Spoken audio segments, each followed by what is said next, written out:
Well, good morning, everyone, and welcome to a very special SIBN state semifinal preview here live from Wasmer Field on Thanksgiving Day. It is the Thanksgiving Day practice. Hello, everyone. Brendan DeVinny here with you, and I am joined by SIBN alum Carter Speary, and as always, St. Ignatius athletic beat reporter Mr. Eddie Dwyer. And, Thanksgiving Day practice, it's a tradition that does not happen nearly enough here at St. Ignatius High School. Alumni, hundreds of alumni come out here for Thanksgiving practice, and it's just a tradition that started ways back and is caught on. It's just been a very special event here at St. Ignatius, and football alumni come out here, but also SIBN alumni come out as well. Carter Speary, it's great to have you back here on the SIBN, and how are things? Oh, absolutely fantastic, Brendan. Thank you for asking. It's great to be back here at St. Ignatius, the alma mater, and truly, I'm a little bit jealous, not going to lie, because Wildcats won a state championship in 2011, and they're in the state semifinal in 2016. So that's 1 year before I got to Ignatius and 1 year right after. And so there's a little bit of jealousy there, and I'm envious of you guys. But it's absolutely fantastic. I am so happy to be here. A beautiful day for football in Cleveland, Ohio, and happy Thanksgiving to all of you. Well, Mr. Eddie Dwyer, happy Thanksgiving to you as well. Thank you so much. Thanksgiving practice, a tradition that Coach Kyle has established here at St. Ignatius. And give us a little bit of the background of Thanksgiving practice. It hasn't always been here at Wasmer Field. No, of course, Wasmer Field used to be at this time of the year all grass and mud, and more mud than grass. And, of course, our home field was always Lakewood Stadium. Back in the late 80s, on our first state championship season of '88, and of course our first state and national championship season of '89.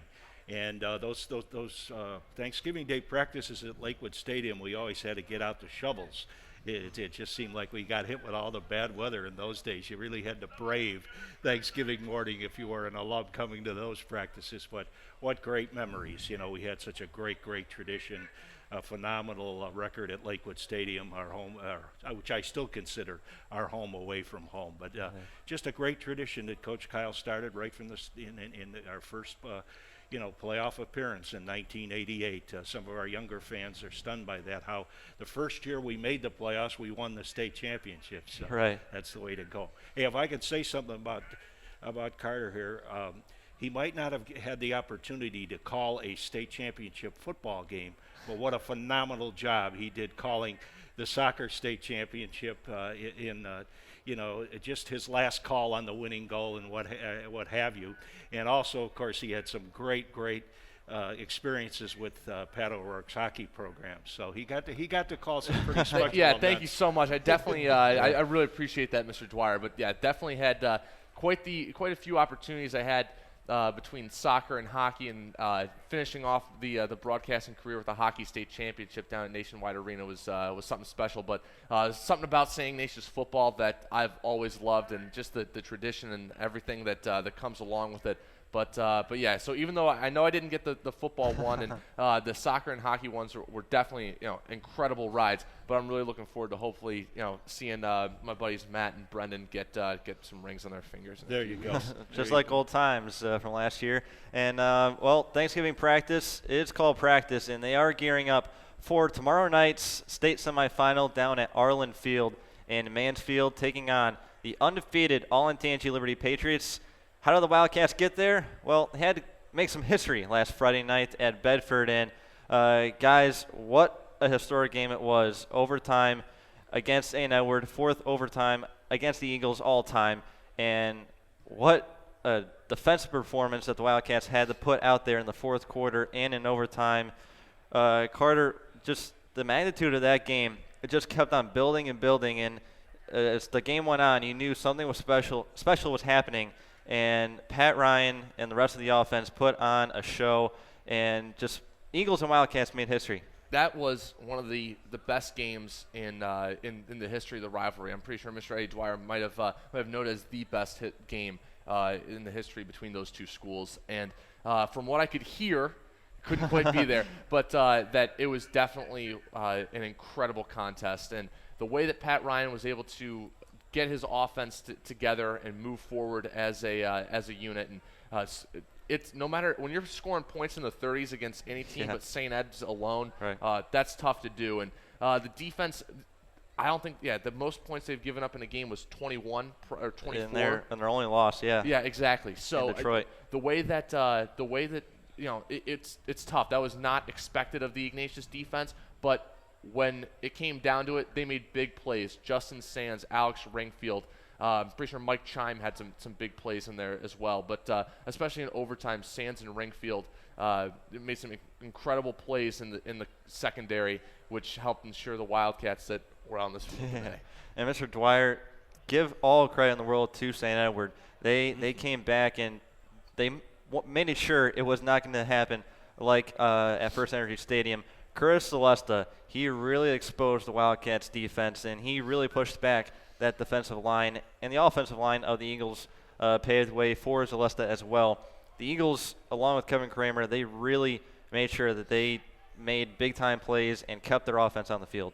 Well, in talking with Coach Kyle after the game, and of course, Brendan, what I've spoke about every time you've had me as a guest this fall is that Mr. Tom Lombardo, the head football coach of St. Edward, is one of the finest in the state, if not the entire nation, and Coach Kyle will echo that. As he said, St. Edward's offensive line had blocking schemes that they hadn't seen all season. Yeah. And he did that in about a week and a half, putting those schemes in. And also he said, the plays. Coach Ryan Franziger, our defensive coordinator, said St. Ed's ran plays that they hadn't seen on film, that they didn't even see in St. Edward's previous game. Yeah. So Tom Lombardo had them prepared, had them ready, and it was just a marvelous game.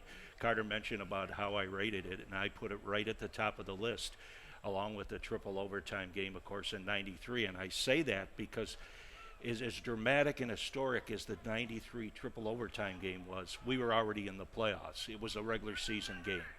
And this was this was so special. It was a regional championship game. And it's too bad it wasn't the state championship game. But the OHSAA is never going to allow St. Edward and St. Ignatius to play for a state football championship. We're always going to be in the same region. But, just a marvelous job. And Curtis Celesta, he ran, he did his best version of Cole Guest. I mean, he was all over the place.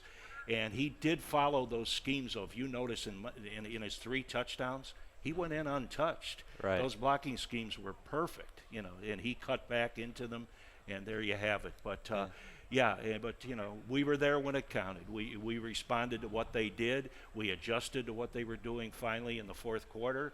And, it was just a great, great high school football game in a great, great rivalry. And really, when it comes down to it, the defense, I think, won that game.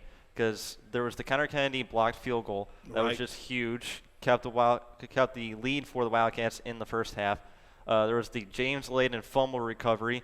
That was Justice Sands got the ball knocked out and Layden recovered it. And then the botched punt by St. Edward. Ben Delheats fell on top of that. And then obviously the Alex Ringfield 4th down stop in the end zone. And Carter, something that we didn't really see last year. The defense is completely different than this year. This defense is very special, and just those big-time plays really are helping the Wildcats win games. Big-time players make big-time plays in big-time games, and there are a lot of big-time players on the St. Ignatius defense right now. You look at the linebacking core of Vallada, Shibley, and Layden. All 3 of those guys, excellent athletes. Then you go to the secondary, Connor Kennedy back there, Ringfield, Sands. Those kids are incredible athletes. And the way that they're able to work together is truly incredible. And guys just constantly making plays to help their brothers on the field. And what I saw and what I've seen over the course of this season, I have been able to actually catch a few games in person. I was at the St. Xavier game in Cincinnati, and then I came up for the game against Eds at Brown Stadium. And the defense is a unit this time. And this season, I can really see the way that they work together. In the past, we've had standout defensive players like Ray Brown, Draymond Jones in the past. I remember 2 incredible athletes.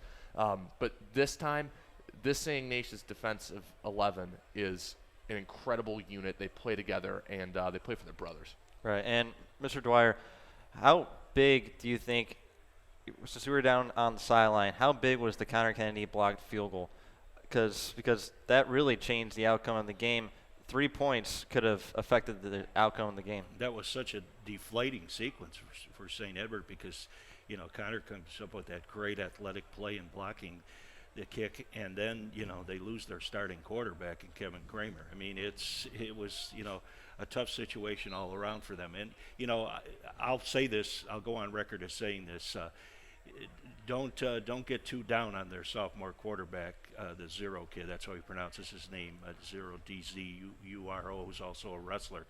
They think he has an unbelievable future, and if you saw how he performed as a JV player here at Wasmer Field, you know that. But that was just a tough situation for that young man to be thrown in there. But yeah, no question about it. But Connor Kennedy, I always say it, he's just such the epitome of the athlete in all the plays he made for us. When our receiving corps was kind of, we were trying to kind of finding their way, this is the guy that was Patrick Ryan's go-to guy in so many clutch situations during the regular season. So nothing he does surprises me, nothing. A bright senior year ahead, definitely. And just the overtime. Let's talk about that overtime. Getting the ball first, really, I think the Wildcats made the right choice. And I think they learned their lesson from Detroit because when they went to overtime with the Shamrocks, they elected to go on defense first, and Pat Ryan really did not know what overtime was going to be like. In Michigan, they started at the 10-yard line. I'm not really sure what Michigan is thinking there, but starting at the 10-yard line, I think 20-yard line, that's a little tougher. But going for offense first in overtime really helped the Wildcats, and Mark Babinski just ran right down the Eagles' guts into the end zone. I'd like to point out something which I had in my story. Actually, St. Edward won the toss. St. Edward elected to go on defense. And as Coach Kyle said, he would have done exactly the same thing because, you're going to get at least your possession offensively. So, as Coach Kyle said, he and Tom Lombardo think the same way, that what they feel was deflating is if, they stop us, and then they can just even kick a field goal and win the game. On the first or second play. Yeah. So, Coach Kyle said actually St. Edward won the toss. They elected to go on defense. And Coach Kyle emphasized, he said, I would have done the exact same thing that Tommy Lombardo did. If we won the toss, we would have gone on defense too, he said. So. And overtime, we didn't see a whole lot of overtime games last year, Carter, but in overtime, every single play, it's big, and especially in the playoffs, the magnitude of each play it really is taken to a whole other level. I mean, overtime football, that is exciting. When I think of overtime, the first thing that comes to my mind is the regional final between St. Ignatius and Menor in 2012. I thought we were going to talk about the hockey overtime game. Oh no, that's too much. That's too much. But I think of the 2012 Ignatius versus Menor, Lamanna and Trubisky going head to head in overtime, and that was the best high school football game I'd ever seen. That was just by far the best high school football game I'd ever seen. Has to be right up there. The way that they went back and forth, and the way that Trubisky was able to will the Cardinals to victory, and most importantly, Trevisano, the coach of Menor, correct? Correct. Steve Trevisano. Still on it. Coach Trevisano of Menor electing to go for two when he could have just taken the extra point to go to the next overtime. That's guts right there. Yeah. And so that's the epitome of a high school football overtime game. And the way that those two teams go out there, it's half of it's a mental battle of knowing that at any given play, this game could be over instantly. And I think that I give all the credit in the world to Pat Ryan, the whole Wildcats, and Mark Babinski and the defense. Just knowing that they stayed mentally tough the entire time. I know it was only one overtime period, but I give all the credit in the world to those guys for staying mentally tough. Yeah, and just to give everyone, because the game really shifted when Kevin Kramer went out, and just to let everyone know Kevin Kramer's status, he tripped on the turf, and according to Hank Gaughan, the turf was not ideal for a playoff game. The logo at midfield, it was raised above the green turf, so not ideal for a football playoff game, especially a regional final when two rivals are going at it. Kevin Kramer, he tripped on the turf, and People are blaming Connor Kennedy for the tackle from behind, Alex Springfield for going on his legs. He tripped on his turf, and Mr. Dwyer, Kevin Kramer, he is doing well right now, and thoughts and prayers to his family. Well, he's of course on the couch and recovering from a multiple fracture. He broke both the tibia and fibula, so it was I pointed out that he really, I mean, you talk about St. Edward getting as far as they did with an inexperienced team. He stepped in and did a marvelous job at quarterback for them. Nobody expected it. Cleveland.com wrote all summer St. Ed's has no quarterback, and Kevin took that challenge, and he took the Eagles to the regional final. But yeah, the turf is old at Bedford Bearcat Stadium. They have to replace that if they want to have another special playoff game next year.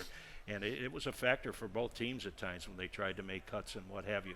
A beautiful facility, but a turf that definitely needs to be replaced. But Kevin Kramer's resting well at home, and we wish him all the best. And great kid. As I think I've mentioned to you before, Brendan, he's a great friend of Jimmy Andrews. They grew up together, played CYO football together. So we wish him all of the best, because to me, he was the key. He was the key to St. Edward being as good as they were this year. Yeah. And that overtime definitely could have been a whole lot different if Kramer was still in that game, and he instead of zero trying to make those throws in the end zone. But let's turn our attention now to tomorrow night, taking on the Patriots of Olentangy Liberty. And they're undefeated, but they have had a crazy schedule nonetheless. They've had a lot of close games, and they're led by Ohio State recruit Brendan White. And Carter, he's a guy that will go on defense as a secondary, a safety rather, and he'll also go on offense as a quarterback, a running back, or a receiver. He does everything for the Patriots, and that's why he's going to Ohio State. And one of the reasons why the Patriots are undefeated at 13-0, does Brendan White for Ohio State and Olentangy Liberty definitely going to have to be a guy that the Wildcats are going to have to watch out for. So I remember my sophomore year, we played a little school called Paramus Catholic from New Jersey, and there's a certain player, I think he wears number 5 for up in Ann Arbor, Jabril Peppers.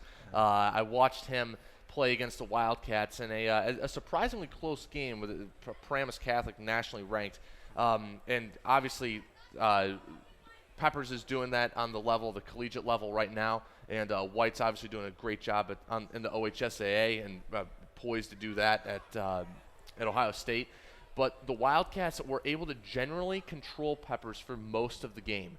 And the way that I'm sure that they have plans to do the same thing for White, but when you have such a dynamic player, an incredible athlete, at any given time, he can turn the game on its head with his incredible athleticism. And Mr. Dwyer, Patriots coming off a game against Lorraine where Lorraine, they only had 26 guys. That was it, compared to Liberty's 89. And Lorraine took them for a battle, and the Patriots hung in there. They did not want to let their undefeated season end in regionals. Talk about that game, because boy, it was a classic. It was actually. Lorraine led 20-10 with 1 minute left in the third quarter. But again, Brendan White stepped up, made some plays, and the young man I want to see for Olentangy Liberty, Will Fowler, their defensive back, somehow ran down the defending 100-meter state champion in Ohio, Zion Cross. James Norris can tell you all about Zion Cross. Yeah. And somehow he caught him from behind. Now, he's very humbly said in the papers in Columbus that he just kind of got an angle on him. But we're talking about a young man that runs a 4.2, 4.3 40, and, of course, runs the 100-meter dash in under 10 seconds. So for that, what a play that was. That was probably the game-saving play, without question, by Will Fowler. You mentioned Brendan White. Again, here's a young man, over 800 yards rushing and 10 touchdowns. He has 4 touchdowns receiving and almost 200 yards. And then, of course, he also goes in and plays quarterback, Carter, and he's throwing for over 700 yards and 9 touchdowns. He plays some quarterback. And they do have a sophomore quarterback, Mitchell Okuli, who is throwing, for over 1,200 yards. But when I look at their team, there are 3 guys as great as Brendan White is. But you look at Johnny Wiseman, you look at Ben Rizna, and you look at Matthew Webb. Matthew Webb, their fullback, Coach Kyle really talked a lot with me about. He reminds me of Connor Ryan at Detroit Catholic Central. You know, he too has over 1,200 yards rushing. He's just a tough kid, 5'10", 220. And then, Risma has well over 600 yards receiving, and Wiseman is got 11 touchdowns. Brendan White leads the way with 14 overall touchdowns, but Wiseman has 11 touchdowns. So there's other weapons, and you know, so many teams focus so much on Brendan White, and understandably so, that they have other players that can hurt you. You have to be careful. And I know the Lorraine coach said, down the stretch, it was those other players that hurt us. And Carter, you've called a lot of state semifinals over your career. When you get to the state semifinal level, it's just another magnitude raised. And talk about what the state semifinal means when you get to that level and what you have to mentally be prepared with. Yeah, I've called 4 or 5 state semifinals, and the way that those players have to stay mentally tough is incredible. Knowing how far that they have come and the way that they have to stay in the zone throughout this entire time truly is incredible. And knowing the road that it takes to get there, when I think of the last year's hockey team and having to face off against St. Ed's in the district final, which is the Elite Eight for hockey, and then after that thrilling 3-1 win at Brooklyn Ice Arena, and then eventually having to play St. Francis from Toledo, a team they previously lost 5-1 to the day after Christmas, and then they come back to win. They flip the scoreline completely, and they win 5-1 on their own, knowing that they have the belief of, you know, this isn't our state championship. Like, we still have, there's one game after this, but we're going to put everything we have into this, and that's what these guys are doing behind us right now, is knowing that they have to do everything they can to stop Olentangy Liberty, because obviously the Patriots are a very talented team. They're undefeated. Wildcats aren't, but the way that the Wildcats believe in themselves and the Wildcats' strength of schedule and some of the players that are on this field behind me, I know they're not losing tomorrow. And to look over the Patriots' schedule, they've had a lot of close games, but they've been able to pull them out. And in the playoffs, they almost lost to Olentangy Orange, who was the 8th seed in Region 2. They almost lost that game by a touchdown, 24-17, and they had to go into double overtime with Orange in the regular season, 20-13. So their schedule, it's been tough. They had to play a team from Pennsylvania. They won that game by 1 point, 30-29, a thrilling game there. They defeated St. Thomas More from Canada 58-10, one of their few major wins. But they played Pickerington North, who was in the regionals. They won that game 33-28. They had to play Westerville Central. They won that game 24-14. And then in Week 10, they won 35-14 against Westerville North. And their one big win in the playoffs came against Medina, 45-27. They played that game at Arlen Field, so they know what Arlen Field is like down in Mansfield. And Mr. Dwyer, Arlen Field, a very historic place to play a football game. The Wildcats played the 2011 state semifinal at Arlen Field. That field creates a major atmosphere for a state semifinal. Tremendous field. It was beautiful in 2011 when we beat a tremendous Toledo-Whitmer team in the state semifinal en route to 11-11 for the state championships. But they've even done some renovations since then. What I love about it is the huge seating on both sides of the field. We're designated as the home team, but there's no really advantage there because both sides are tremendous as far as the seating capacity. And you're close to the action. The fans, the way the structure of both the seating on both sides, you're really close to the action. Reminds me a lot of Lakewood Stadium where you're on top of the action. So it's just a great atmosphere. And you really pointed out, Brendan, about their charmed life during the regular season. Yeah. I believe also that they played Glenville and they defeated them by about 4 points or something. 24-20. Yeah, and of course St. Edward beat Glenville like 49-6. So I don't like to compare scores, but you know what I mean. They've lived a charmed life. Let's put it that. And obviously, Carter, you've called a lot of football playoff games over your broadcasting career here on the SIBN. When you get into football playoffs, it's not like hockey or soccer where you're playing 2 games or 3 games in a week.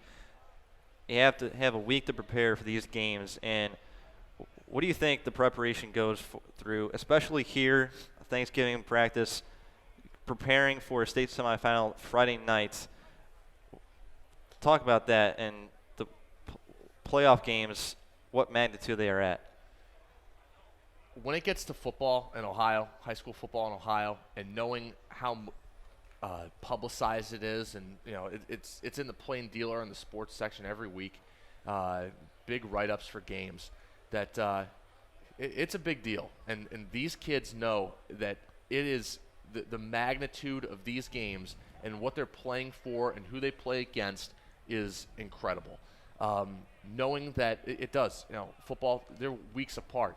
And the preparation that not only these players are doing, but Coach Nick Restifo, Coach Ryan Franzinger, Coach Chuck Kyle, Coach Dan Corrigan, all these coaches know exactly what it takes to get them to the state championship. And I'm sure that every night Pat Ryan's looking at his ceiling thinking, I'm one day closer to playing in the state semifinal and hopefully in the state championship. So I know that there is such an incredible atmosphere. We have hundreds of alums out there that are ready just to watch practice and just to be a part of the atmosphere. And I can't wait to watch tomorrow night. But these guys, they're going to be ready. And hundreds of alums that have been in the shoes of the Wildcats before. They have been one day away from a state semifinal. They have played in state championship games. The Wildcats have played in 12 state championships, looking for state championship game number 13. And Mr. Dwyer, the history of St. Ignatius football, when you get to this level, 1 win away from going down to Columbus. We've been to Canton too many times, going down to Columbus again. What does that mean for the Wildcats in St. Ignatius High School? Well, it's a nice history lesson. It really is for the 2016 Wildcats, and I've talked with them for the past few weeks. We had such great conversations. I've been very close to this team since they were freshmen, this senior class, I should say. And this is amazing. They asked me about what was it like, in 1988, the goal line stand in Columbus, and then 1989 when Joe Pickens and Adam Heisdu of Cincinnati Moeller put on a show, an offensive show, a complete shootout, and we were able to pull that out. Adam Heisdu, by the way, went on to a Major League Baseball career with the San Francisco Giants. But yeah, I loved Old Fawcett Stadium. I have to say Old Fawcett Stadium now because it's now Tom Benson Hall of Fame Stadium. I love that. I love when we won state championships at Paul Brown Tiger Stadium. But still, there was something so special. It was played on a Sunday afternoon at 2 o'clock, the Division I state championship game at Ohio Stadium in Columbus. And I still remember our professional writers for the Cleveland Browns, Tony Grossi and Bill Livingston, etc., talking about in 1988, the Browns were at home, and they announced that we had won the Division State Championship, and by the way, became the first true Cleveland City school to win the big school state championship. How about that? And as Tony Grossi wrote, the dog pound just went crazy. Stood up and cheered and screamed. And those were the days when the Browns had some pretty good teams. But they just gave us that great ovation at the stadium. It was wonderful, Brendan, to be down there at Ohio State for a Sunday afternoon game. Really? Prime time, 2 o'clock in the afternoon. Wow. So. And Matt. It's all good. It's all I'm good. used to Matt Carter. And talking about the playoff games that you've been in, 2013, 2014, the losing side, when you lose in the playoffs, it's not a good feeling, obviously, but you know that these guys just came up maybe 1 or 2 plays short. And you've called the game losing to Hudson at Brunswick and then losing the Mentor on that very cold and windy at Byers Field night.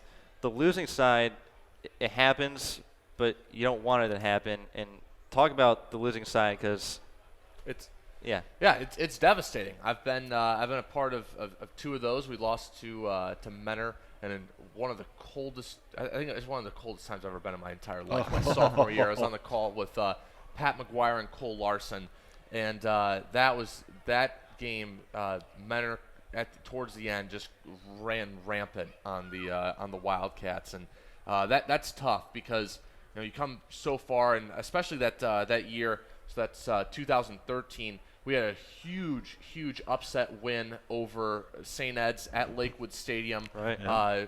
John Thomas and Mike Siragusa on the legs of Kyle Dodgenny, and wow, that's going back. Draymond Jones' coming out party, in my opinion. Yeah. He lived in St. Edward's backfield. He lived in their backfield. That was a huge, absolutely.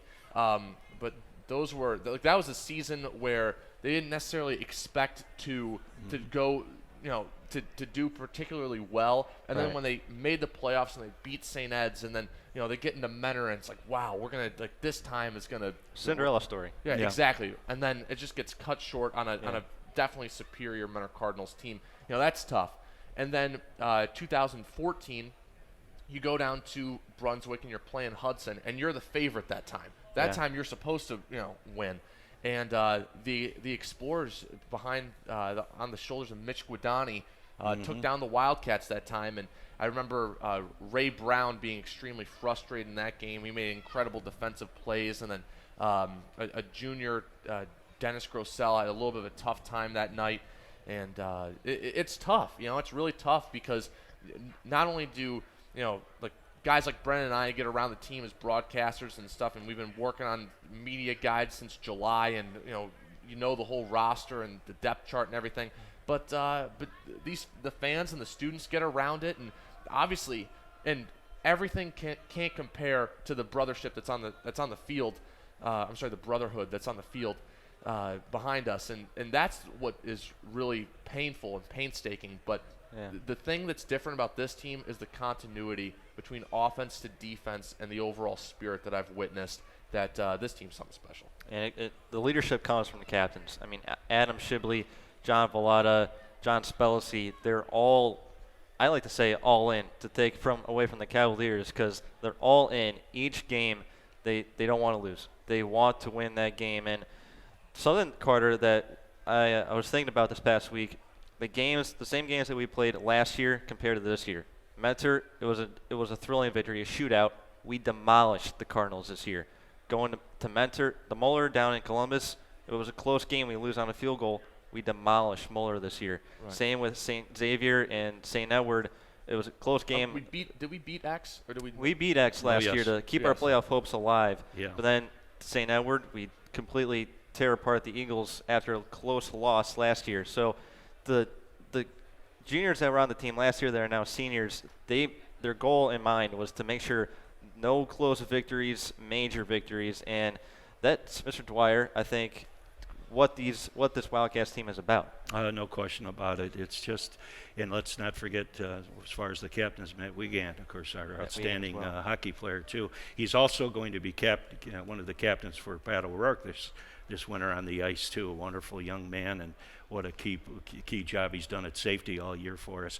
You were talking about some tough losses. Yeah. I remember at the Plain Dealer, and I had the privilege and the pleasure, along with my late colleague Mr. Dick Sunt, class of 1950 at St. Ignatius. We covered every one of those state championship games together.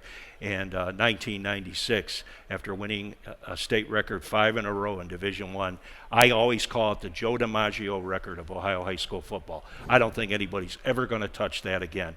It's just like you think about that, like some of our young players now do. They go 5 in a row. And then in 96, we lost a shootout, and it was tough. It was just really tough. And, but what a classic run. I mean, there's other teams around the country who just marvel at that 5 in a row. They just, like, when people see that, they say, is that a misprint? Just incredible. Just incredible, no doubt about it. But these young men, right after that St. Edward game, they were bitter. They felt that, that we could have actually beaten the Eagles, and they were determined that they were going to be the class to bring it all back, and here they are. The other game in the OHSAA state semifinal Friday night featured St. Xavier and Pickerington Central, two teams that the Wildcats have defeated in the state finals before. 01 was St. Xavier, in 2011 Pickerington Central, and St. Xavier is having one heck of a playoff run. Knocked off nationally ranked Coleraine in the regional semifinal, and then able to survive Cincinnati Sycamore last week. You've been on the winning side and losing side of St. Xavier, Carter, and Steve Specht has something special going down there in Cincinnati for the Jesuit Bombers. St. Xavier, they're poised to hopefully a Jesuit state championship game. I would like nothing more than a Jesuit state championship game. That would be so incredible.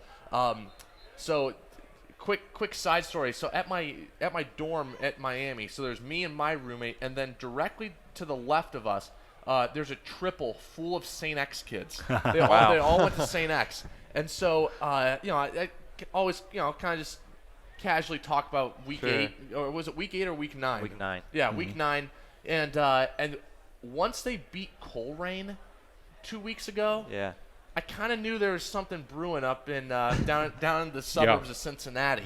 Yeah. And Steve Specht is one of the best coaches in Ohio. What do you think about it, honestly? Ohio is so blessed with incredible coaches, like household names of coaches, from north to south, and an incredible defensive coach. Most importantly, a disciplined coach. But the Bombers definitely have the ability to do something. They have to get past Pickerington Central, is it? Pickerington Central. Yeah, we'll Pickerington talk about Central, that. Yeah. Tomorrow night. But if it is indeed a Jesuit state championship, and hopefully Wildcats are able to knock off the Patriots, that would be something special. And I don't really have any other words for it. It would be an incredible game. It'd be an incredible game. And Mr. Dwyer, we played Pickerington Central before as well. They had a huge win over nationally ranked Huber Heights Wayne. They were able to survive the Warriors. Was that game in overtime? No, it was not in overtime. 3-point win, though. Central, they're special as well. Absolutely. Of course, now in 2011 we handled them 34-13 in the state championship game. But you mentioned about, if I can just jump back, you mentioned about St. X. Of course, we have played St. X in 2 state championship games. Scotty Mutrin led us over them in a Freeze Bowl, an afternoon game at Canton Fawcett Stadium in 1992. And then, of course, Coach Ryan Franziger, with Coach Ryan Franziger playing a major role, we dominated them in 01 in the state championship game. So the X-Men and the Wildcats have been in the big stage against each other before. But, Pickerington Central, I'm just going to quote our players, who actually went on huddle on their own. And they weren't getting overconfident, but they did their homework for this week too. There's no doubt about that. They did their homework on Olentangy Liberty, but a lot of them watched film all week on Pickerington Central, and they are very impressed. They feel that if we match up with them in the state championship, God be willing, that could be similar to last weekend at Bedford Bearcat Stadium. So I'll just leave it at that. I love hearing it from the players because they think this Pickerington Central team is special. Before we let you guys go, we're going to have some alumni come on here on the SIBN. Thanksgiving, it means football, NFL football. How about some predictions, guys? Cowboys they're my favorite team to watch besides the Browns this year. I've been incredibly impressed with Dak Prescott, Ezekiel Elliott. That's the most fun team to watch in football, in my opinion. Yeah. And then we got Detroit taking on Minnesota. Detroit, they can make the playoffs. I'll take the Vikings and Sam Bradford in that one. Okay, and then obviously those Pittsburgh Steelers taking on the Colts. Unfortunately, going to have to go Steelers in that one. Mr. Dwyer, what do you think? I know you're on Steelers. You got to always keep in mind that Andrew Luck is not playing today, which is that's devastating for the Colts. That's also devastating for Eddie Dwyer, who he's my fantasy football league quarterback. But anyways, I'd go with the state without Andrew Luck. The Steelers defense will shake the young kid up at quarterback. Stefon Diggs is questionable. He's got a bad knee for the Vikings, but I'm hoping for Bradford because Bradford is my quarterback today without Andrew Luck. So I'll go from there. And I'm going to go I mean, I gotta stay with the Cowboys. Gotta stay with the Cowboys. Absolutely. Dak Prescott special. Well, thank you guys for being here. Carter, special as always. Always an honor. Mr. Dwyer. Could I just add one in saying goodbye? Sure. What a privilege and a pleasure to be alongside Carter again. Appreciate it, Mr. Dwyer. This guy gave me so many memories, so many fond memories, and like I said, his call of that hockey game between us and the Eagles, of course, which didn't end the way we wanted it to end. It ended in quite a very upsetting way. I'm not talking about not only the score. I'm talking about what else happened. But and your call of the soccer state championship game was just just special, very special. Really appreciate it, Mr. All Dwyer. right, Always a pleasure to be back at West 30th and Lorraine. All right. Well, thank you guys as always, and stay tuned. We'll have some 2011 alumni here on the SIBN. Thanks, guys.